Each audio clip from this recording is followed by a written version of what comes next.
The Canon EOS R6 Mark III is delayed. The R7 Mark II, delayed. The Z9 Mark II, delayed. The Sony a7 IV and the DJI Mavic 4 Pro, also delayed. Why? Well, Japanese and Chinese camera companies have put on hold the announcement dates for cameras due out in 2025 while they reevaluate the new market fundamentals. Will the costs go up? Will some models be shelved? Well, I'll answer these questions in this video. But first, I have a simple and humble request. Please subscribe to this channel. It doesn't cost you anything. It really helps support this channel, and it keeps you informed on the latest camera gear.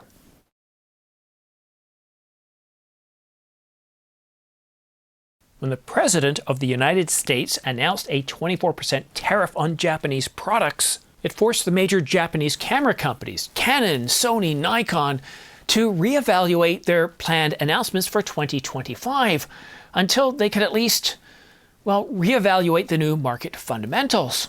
Well, here's a list of the projected price points for the top cameras due out in 2025. The Canon EOS R6 Mark III, $24.99. The R7 Mark II, around $19.99. The Sony a7 IV, about $24.99.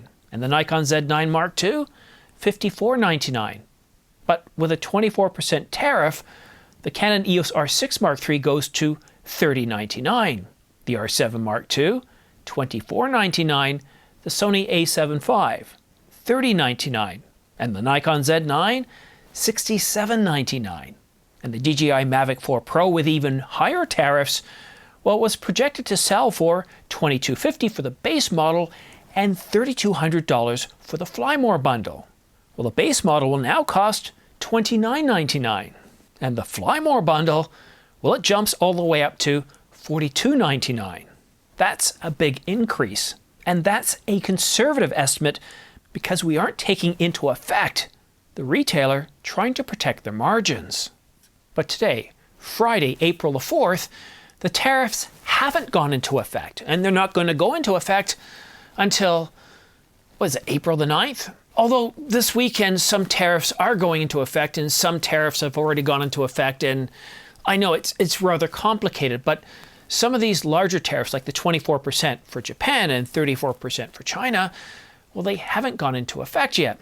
Now, the President of the United States has said that this isn't some sort of negotiation tactic, that he's trying to protect American workers to bring back high-quality, good-paying jobs to the American workforce.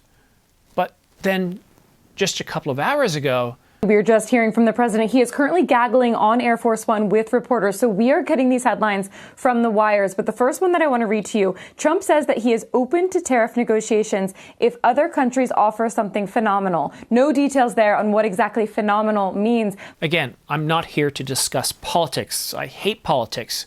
But what I do care about is cameras, the camera industry. Follow me for a moment here. A 24% tariff, let's just focus on the Japanese market. That's a rather large sum. That's huge. I mean, as I showed you in that previous slide, it takes cameras that we're looking and going like, okay, I think I can afford that. And then for a lot of us, it pushes that camera into a completely different segment level. I mean, now I'm going to jump over to the Chinese goods, the DJI Mavic 4 Pro. The Fly More bundle, which is what most people get, it takes it from around $3,200 and it puts it up to all the way to what the creative combo would cost of around $4,300. That's a huge impact. And with the President of the United States saying it's not a negotiation tactic and then says it is a negotiating tactic, well, that creates further uncertainty. And that makes it very hard for these camera companies to be able to, well, announce a new camera. And I know we just had the Nikon Z5 II announced yesterday, but you see, that was already in the pipelines. It was ready to go. But looking at the rest of the lineup, Canon, Nikon, and Sony, they're reevaluating their announcement that they have planned for, well, this month, next month, and even later into 2025. And this is because the pricing that they had planned were based on the old market fundamentals, not an increase in costs of 24%. Okay, so let's assume that the president is open to negotiations. Let's also assume that they wrap up quickly and that we get a number, a definitive number, knowing that at least for the next year or so, this is the level of tariff that Japan is going to have to pay, or the level of tariff that the United States is going to place on Japan that the US public is going to have to pay. Okay, so we have that. So then Canon, Sony, and Nikon can reevaluate their pricing, look at their fixed costs, their variable costs, look at their margins, and then have their announcement saying this is the retail price for all these different regions. But there's just one problem. While I was working on researching information for this video, I discovered something, well, shocking, although I shouldn't be shocked, and it's a little bit disturbing. These are some of the tariffs that the United States claim that other countries charge them. The only problem is, it's not true. Since China's on top of the list, let's take a look at their numbers first. Now, the White House claims that Japan charges the United States a 67% tariff. You see, what the White House does is they take the US trade deficit with Japan and they put that number on top. And total US imports goes to the bottom. And then they divide that and calculate the percent. So if we go ahead and do the math, if we look at the top number, that's 295.4 billion divided by 438.9 billion. And what that gives us, if we convert it to a percent, is 67.3%. So why does this matter? Well, it further goes back to uncertainty.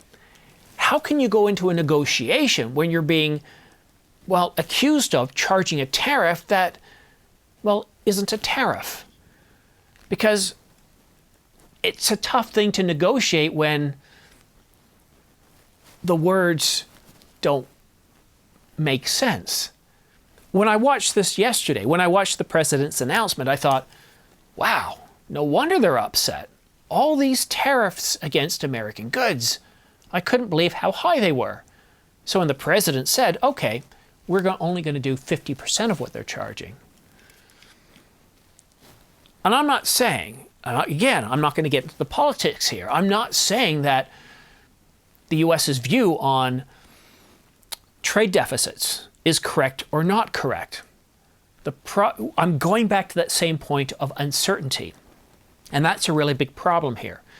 So if you're going to be charged a tariff of 24% by April the 9th, but you can potentially negotiate or not negotiate, and what you're going to negotiate with isn't actually what you're negotiating with, it makes it very difficult, creates a lot of uncertainty. So that is why a lot of companies have decided to say, you know what?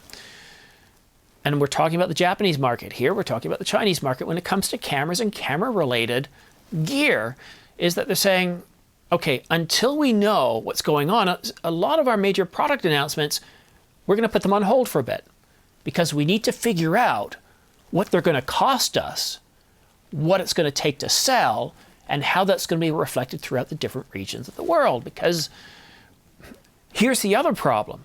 Let's say Japan says, okay, we're going to negotiate with the United States and we're going to come to terms, and Trump says, okay, here's your new tariff. And Japan says, okay, we can work with that. Well, we can get to that point pretty quickly.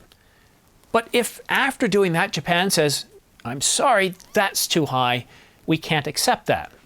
I mean, because after all, this 24% isn't just being applied to Japanese camera goods, such as cameras and lenses and accessories. It's against all Japanese imports. It's against their cars and everything else. So what Japan might decide to do, because remember, the imaging segment is rather small.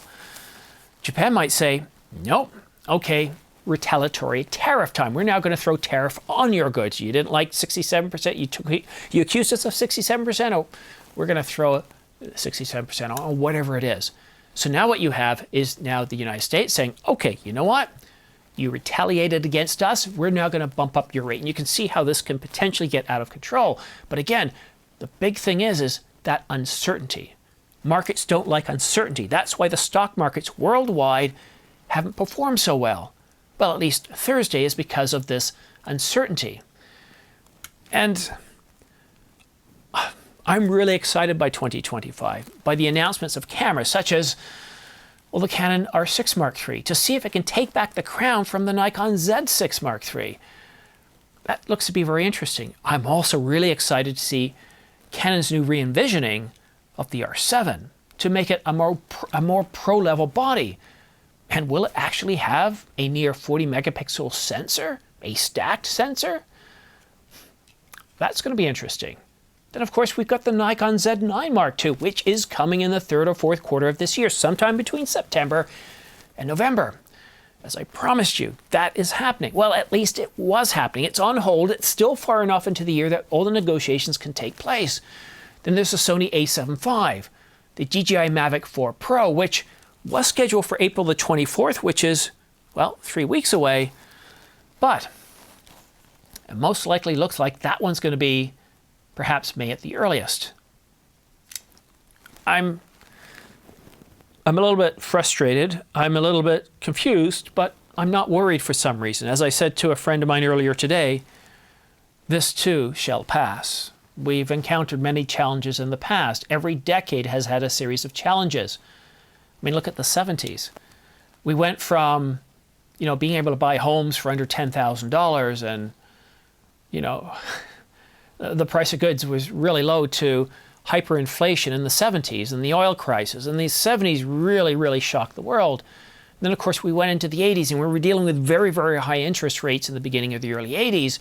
Then we had the boom. We had such a robust economy in the West. And then in the 90s, things were different again. And here in the mid-20s, we seem to be almost mirroring what happened in the 1920s. The United States back then started to go isolationist and decided that, tariffs were the way to go.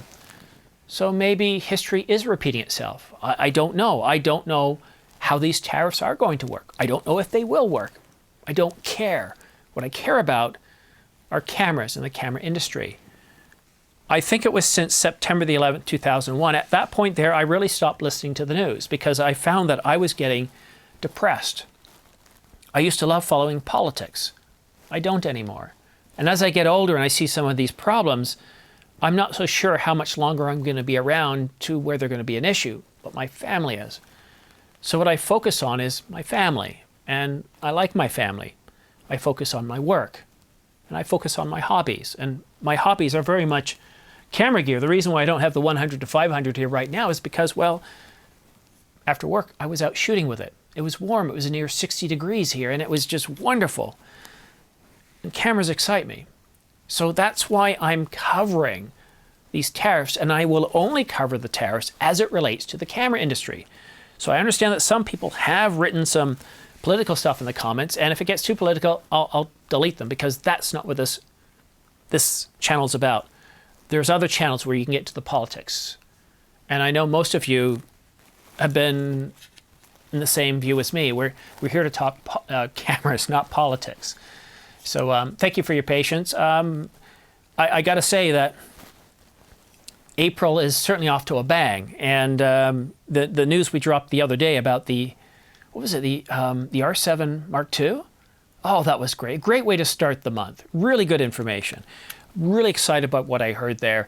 And that video is doing really well, doing much better than what we're hearing here. But the idea that the R7 could be delayed, the R6 could be delayed, the successors, that is, the Mavic 4 Pro, the a7 IV, the Nikon Z9 too, has me a little bit saddened. Anyhow, thank you so much for tuning in. One thing to pay attention to, I've been checking the retail pages. Adorama and B&H still right now, they're not actually, this is good news, they're not actually raising prices. In fact, what I'm seeing, for example, with the R5 Mark II, the R5 Mark I, they're actually not only discounting them by $300, but they're also throwing in a battery grip. So for $39.99, you're getting the battery grip for the R5 Mark II, and for $29.99, you're getting the battery grip for the Mark I. So Nikon, Canon, Sony, you're seeing some sales on right now. So for any gear that you absolutely have to get, consider getting it now because you don't have to worry about those tariffs. Any major purchases? Well, I can't make that recommendation for you. You have to look at your business, where you think your business is going to be, and if getting those deals now before potentially a 20+% tariff goes on, I don't know. But a big thanks to you for watching and supporting this channel. If you haven't clicked that subscribe button already, look, you're watching all the way to the end. Please do me a favor, go ahead and click it. It really makes a difference. We're closing up on 60,000 subscribers, and a big thanks to all of you. And if you do use my affiliate links down below for all the lenses and cameras that are on sale, disclosure, I do get anywhere from 2 to 5% back, and literally that's what keeps the lights on. Thank you so much for tuning in. Have yourself a great week, well, a great weekend, and we'll see you again soon.